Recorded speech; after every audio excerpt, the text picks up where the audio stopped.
এখানে সীমান্তে কোনো আতঙ্ক যেন বিরাজ না করে, এই ব্যাপারে আপনারা একটু সহযোগিতা করবেন। এখানে কোনো আতঙ্ক নেই।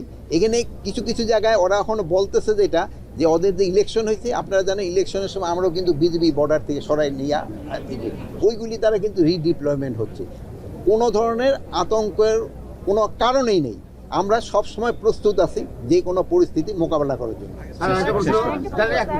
বরেন্দ্র একটা অফিস আছে আমাদের এখানে, বরেন্দ্র মানে পানি উন্নয়ন বোর্ড, এবং বরেন্দ্র আমাকে সেচের কাজগুলো করে। তা বরেন্দ্রে একজন প্রকল্প পরিচালক আছেন হাবিবুর রহমান নাম, তিনি 13 বছর থেকে রংপুরে কিভাবে আছেন এই বিষয়টা একটু আপনার নলেজে। আচ্ছা, বরেন্দ্র একটা উঠে আমি হয়তো পার্টিকুলার একটা নাম কিভাবে আছে আমি হয়তো এখন যেহেতু একটা নাম বললেন আমি হয়তো ইসে মনির একটু লেখা নিও।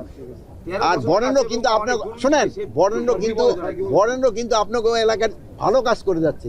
এই জন্য কিন্তু আমরা বরেন্দ্রের স্বাধীনতা পদকের জন্য আমরা রিকমেন্ড করছি যে এলাকায় উন্নয়নের জন্য, ওনার জন্য না, ওনার প্রতিষ্ঠানের জন্য। আর এই ব্যক্তি যদি উনি করাপ্ট, ওনার এগেইনস্টে ডেফিনেটলি অ্যাকশন না হয়।